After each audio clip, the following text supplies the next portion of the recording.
চলে এসেছে ভাষার মাস, আর এই ভাষার মাসে সোশ্যাল মিডিয়ায় 21শে ফেব্রুয়ারি নিয়ে পোস্ট করবেন না এমন লোক খুঁজে পাওয়া যায় না। তাই 21শে ফেব্রুয়ারিতে কি ধরনের পোস্ট আপনারা করতে পারেন বা সেটা কিভাবে তৈরি করবেন সেটা নিয়ে থাকছে আজকের ভিডিও। আশা করি ভিডিওটি একটু স্কিপ করবেন না, পুরো ভিডিওটি মনোযোগ সহকারে দেখবেন এবং শিখে নেবেন কিভাবে ফেসবুকে বা ইনস্টাগ্রামে পোস্ট করার জন্য পোস্ট রেডি করবেন অ্যাডোবি ইলাস্ট্রেটর ব্যবহার করে। তাহলে আর কথা বাড়াবো না, চলুন শুরু করি। তবে তার আগে এই চ্যানেলে আপনি নতুন হয়ে থাকলে চ্যানেলটিকে অবশ্যই সাবস্ক্রাইব করে দেবেন, সেই সঙ্গে পাশে থাকা বেল আইকনটিকে অল করে রাখবেন। আর ভিডিওটি ভালো লাগলে লাইক কমেন্ট শেয়ার করতে একটু দ্বিধা করবেন না। চলুন শুরু করি।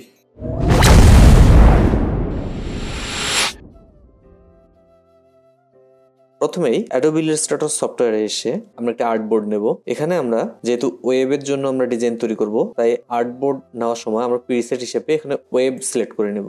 ওয়েব সিলেক্ট করে নিলে আমাদের এটির RGB কালার হয়ে যাবে। সেই সঙ্গে আমরা একটি স্কোয়ার সাইজের আর্টবোর্ড নেব। আমরা এখানে 1080 পিক্সেলের একটা আর্টবোর্ড নেব। এরপর জাস্ট ক্রিয়েটে ক্লিক করে দিলেই আমাদের আর্টবোর্ড চলে আসবে। এই আর্টবোর্ডে আজকে আমরা ডিজাইনটি কমপ্লিট করব।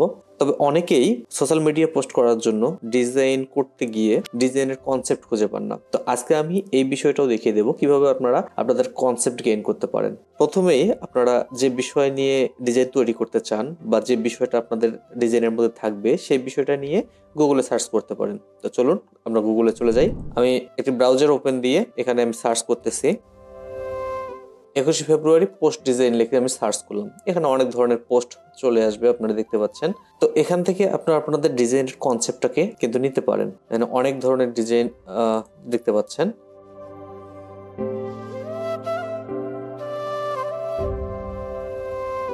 তো এত ডিজাইনের মাঝে আমি একটি ডিজাইন খুঁজে নিচ্ছি যে ডিজাইনটা আজকে আমরা তৈরি করার জন্য কাজে লাগাতে পারি। তো প্রথমেই আমি এই ডিজাইনটা চুজ করে নিলাম। খুব সিম্পল একটি ডিজাইন। এই ডিজাইনটা আমরা কিভাবে তৈরি করতে পারি সেটা আগে তৈরি করে নেব। তারপর পোস্টের জন্য আমরা কিভাবে লিখবো, কি ধরনের লেখা লিখবো সেটা আমরা তৈরি করব।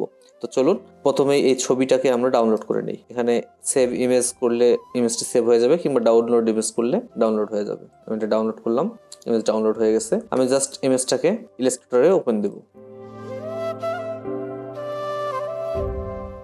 আর্টবোর্ডে সমান করে আমি ইমেজটাকে বসিয়ে নিলাম। আমরা সরাসরি এই ইমেজটাকে ব্যবহার করতে পারবো না, কারণ এটি হচ্ছে একটি রাস্টার ইমেজ। এই ইমেজটাকে আমরা এখন ভেক্টরে পরিণত করব। তাহলে আমরা যে কোনো জায়গায় যে কোনো ভাবে এই ইমেজটাকে ব্যবহার করতে পারবো। শুধু এই ডিজাইন না, আমরা যে কোনো ডিজাইনে এটা আমরা ব্যবহার করতে পারবো। সেই সঙ্গে এটাতে আমাদের কপিরাইট বা এই ইমেজটা যে কপি হয়ে যাচ্ছে এ ধরনের কোনো ঝামেলা থাকবে না। তাই আমরা এটাকে প্রথমেই ভেক্টর করে নেব। তো ভেক্টর করার জন্য এটাকে আমি লক করে নিচ্ছি, যেহেতু এটা আমরা এর উপর দিয়ে ড্র করব। লক করে নিচ্ছি। লক করার জন্য কন্ট্রোল ধরে 2 চেপে আমি এটাকে লক করে নিলাম। এরপর দেখুন আমার এই শেপগুলোকে তৈরি করতে হবে। আমি সরাসরি পেন টুল ইউজ করে শেপগুলো তৈরি করব। কিভাবে করব কাজটা আপনারা মনোযোগ সহকারে দেখুন। জাস্ট বাইরে থেকে আমি পেন টুল দিয়ে ক্লিক করে করে শেপটাকে নিয়ে নিচ্ছি। শেপটা নেওয়ার সময় যেহেতু ফিল কালার দেওয়া আছে, মাঝখানে ফিলটা আমার ঢেকে যাচ্ছে, আমি ফিল কালারটাকে অফ করে দিলাম। পরবর্তীতে আমরা ফিল কালারটা দিয়ে নেব। একটা বিষয় খেয়াল করুন, দেখুন আমি শুধু উপরের এই অংশটি নিয়েছি, ভিতরের এই অংশটি নিইনি। যেহেতু ওইটা আমার শেড হিসেবে তৈরি হবে, তাই ওইটা আলাদা পাত করব আমি। তো ওইটা পাত করার সময় এটা আমি ভিতর দিয়ে নিচ্ছি এবং এই সাইডটাকে আমি ঠিক রাখতেছি। আমি পুরো বিষয়টা একটু স্পিড আপ করে দেখাবো আপনাদের, যেহেতু এই ধরনের ভিডিও করতে গেলে আসলে অনেক সময় লেগে যাবে। তাই একটু মনোযোগ সহকারে দেখার চেষ্টা করবেন, যাতে হচ্ছে স্পিড আপের মধ্যেও আপনারা খুব সুন্দরভাবে এটা বুঝতে পারেন। আমি সেই বিষয়টা অবশ্যই খেয়াল রাখবো, কিন্তু মনোযোগ হারাবেন না, কারণ পুরো বিষয়টা দেখলে হয়তো আপনারা খুব সহজে এই বিষয়টা তৈরি করতে পারবেন।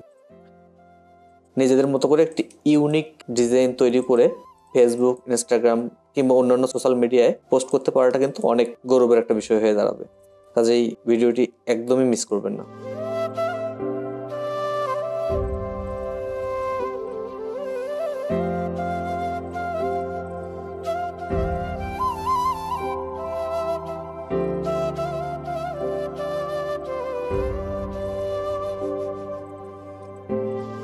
আপনাদের হয়তো অনেক সময় বুঝতে অসুবিধা হতে পারে যে আমি কিছু পাত হচ্ছে বাইরে দিয়ে করতেছি বা কিছু পাত ভিতরে দিয়ে করতেছি, এমন কেন করতেছি।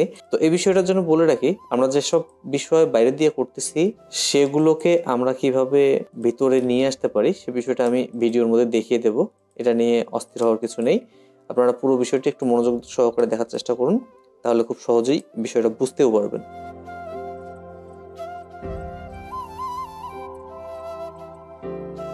আমার যখন সবগুলো পাথ করা হয়ে গেছে তখন আমি যে কাজটা করব, এটাকে একদম ডিলিট করে দেবো এই ইমেজটাকে। তার জন্য এটাকে আমি আনলক করে নিচ্ছি। আনলক করার জন্য কন্ট্রোল অল্টার ধরে 2 চাপলে আনলক হয়ে যাবে। এটাকে আমি সম্পূর্ণ ডিলিট করে দিচ্ছি। সেই সঙ্গে আমার এখানে যে পাথটা আছে এটাকে আমি কালার দেব। তো এটাকে আমি আপাতত হোয়াইট কালার দিয়ে নিচ্ছি।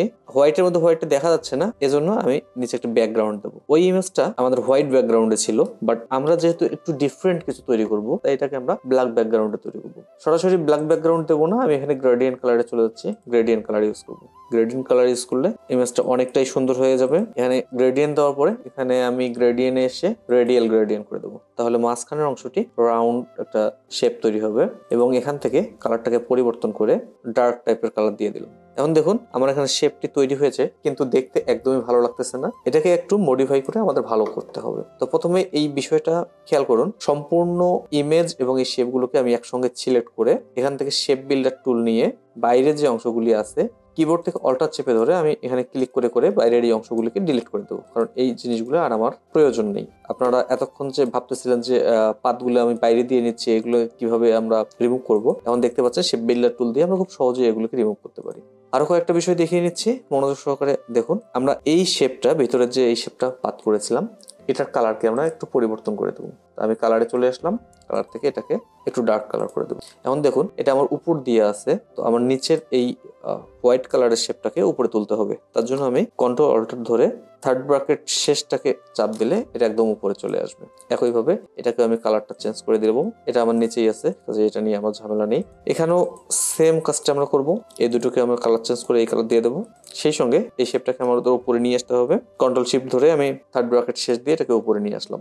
একইভাবে এই জায়গাগুলোর কালারকে পরিবর্তন করে দেবো এবং শেপটাকে উপরে নিয়ে আসবো। এখানে একটি শেপ আমার আছে, এই শেপটা যদি কারো নিচে পড়ে গিয়ে থাকে তাহলে সেটাকে উপরে তুলে নেবেন এবং সেই সঙ্গে এটার কালারকেও পরিবর্তন করে দেবো। এই পাশের এই অংশটির কালারকেও আমরা পরিবর্তন করে দেবো, তবে এতটা ডার্ক রাখবো না, এটাকে আরেকটু লাইট করে দিলাম। তাহলে দেখুন আমাদের একটি শেপ সুন্দরভাবে তৈরি হয়েছে। এরপর আমরা ইলিপস টুল নিয়ে এখান থেকে লাল বৃত্তটা দিয়ে দেবো। ইলিপস টুল নিয়ে আমি সুন্দরভাবে এখানে বৃত্তটা অঙ্কন করে দিলাম। সেই সঙ্গে ব্যাকগ্রাউন্ডের এই শেপটাকে সিলেক্ট করে শেপ বিল্ডার থেকে এটাকে অল্টার ধরে জাস্ট ডিলিট করে দিলাম এবং এটাকে এই ব্যাকগ্রাউন্ডের উপরে রেখে বাকি সবকিছু নিচে পাঠিয়ে দিলাম। এরপর এর কালারকে আমরা পরিবর্তন করে রেড কালার করে দেবো। আমি এখানে ডিপ রেড কালারটা দিয়ে দিলাম। এখন দেখুন আমাদের সুন্দরভাবে শহীদ মিনারের ভেক্টর তৈরি হয়ে গেছে। সেই সঙ্গে এখানে মাঝখানে কিছু শেপ ছিল, এই শেপগুলো আমরা এখনো ড্র করিনি, এইগুলো এখন ড্র করব। ড্র করার জন্য জাস্ট পেন টুল দিয়ে একটি শেপ আমি ড্র করে নিলাম এবং এটার স্ট্রোক কালার দিয়ে দেবো। স্ট্রোকের কালার দেওয়ার জন্য আমি স্ট্রোকে চলে আসলাম, এখান থেকে উইথটা বাড়িয়ে দিলাম এবং সেই সঙ্গে এর স্ট্রোক কালারকে পরিবর্তন করে আমি জাস্ট হোয়াইট দিব না পুরোপুরি, আমি এখান থেকে একটু পার্সেন্টকে বাড়িয়ে দেবো, অর্থাৎ 15% হোয়াইট রাখলাম, 15% ব্ল্যাক রাখলাম আর কি। তো এরকম একটা শেপ তৈরি হওয়ার পর ইচ্ছা করলে আমরা এটাকে জাস্ট কন্ট্রোল অল্টার ধরে ড্র্যাগ করে কপি করতে পারি। এরপর কন্ট্রোল ডি দিলে একের পর এক কপি হয়ে যাবে। এখন বলতে পারেন যে উপরের শেপগুলো তো মিলতেছে না, উপরের শেপগুলো আমরা এখন একটা একটা করে মিলাবো, কারণ একবারে কপি করে এটা মিলবে না, যেহেতু আমাদের এই শেপটা নিচের দিকে চিকন আছে, উপরের দিকে মোটা আছে, তো আমরা একটা একটা করে এখন একটু মিলাবো। মনোযোগ সহকারে দেখুন, আমি এখানে স্পিড আপ করে দিচ্ছি।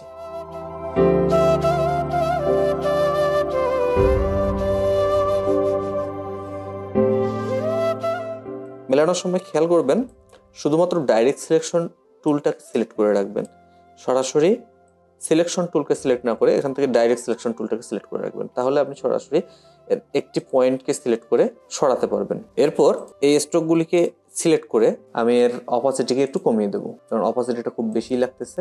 আমি এখান থেকে 70% অপাসিটি রেখে দিলাম, তাহলে দেখুন অনেকটাই ভালো লাগতেছে এখন। একইভাবে এটাতেও আমি সেম কাজটি করে নেব। পেন টুল সিলেক্ট করে উপর থেকে একটি পাত আমি তৈরি করে নিলাম এবং এটাকে এখন কপি করব। কন্ট্রোল অল্টার ধরে ড্র্যাগ করে কপি করলাম, এরপর কন্ট্রোল ডি দিয়ে একের পর এক কপি করে নিলাম। সেই সঙ্গে উপরের দিকে যে গ্যাপটা তৈরি হয়ে গেছে ডাইরেক্ট সিলেকশন টুল দিয়ে ধরে আমি ঠিক করে দেব।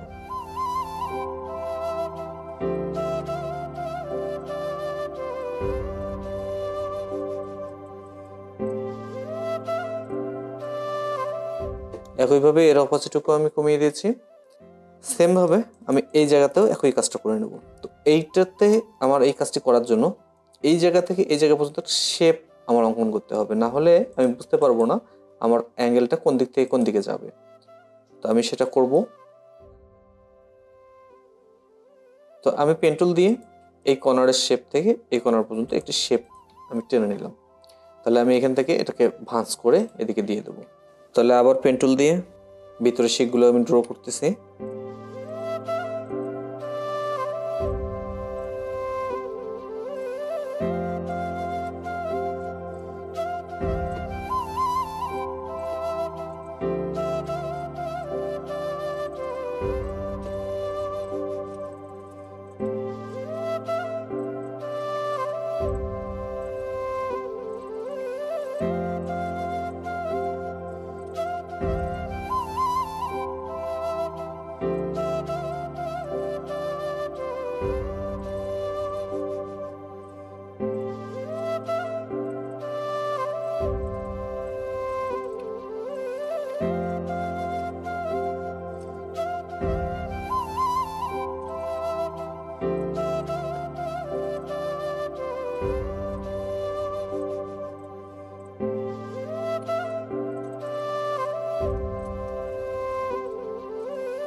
আমার ড্র করা শেষ। স্পিড আপের কারণে কারো যদি বুঝতে কোনো অসুবিধা হয় তাহলে আপনারা ভিডিও প্লে করার সময় স্পিডটাকে একটু স্লো করে নিতে পারেন। এরপর এখানে যে শেপটি নিয়েছিলাম এটাকে আমি ডিলিট করে দেবো। জাস্ট সিলেক্ট করে কিবোর্ড থেকে আমি ডিলিট করে দিলাম। এখানেও আমি একটি শেপ নিয়েছিলাম, এটাকেও ডিলিট করে দেবো। তাহলে দেখুন আমাদের ডিজাইনটি সুন্দরভাবে তৈরি হয়ে গেছে। এরপর আমরা এখানে কিছু লিখব। তো আমরা যে ইমেজ থেকে কনসেপ্টটা নিয়েছি সেখানে লেখা ছিল 21শে ফেব্রুয়ারি আন্তর্জাতিক মাতৃভাষা দিবস। তো আমরা এটা লিখবো না, আমরা এখানে এই কনসেপ্টের মধ্যে লিখবো আমার ভাইয়ের রক্তে রাঙানো 21শে ফেব্রুয়ারি। তাহলে আমি লিখছি বাংলায়।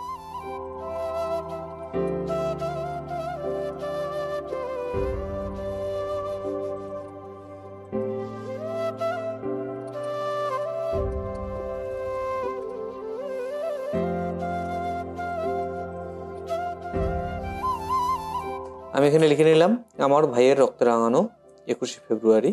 এখন এই ফন্টগুলোকে আমি একটু চেঞ্জ করব, সেই সঙ্গে কালার চেঞ্জ করব।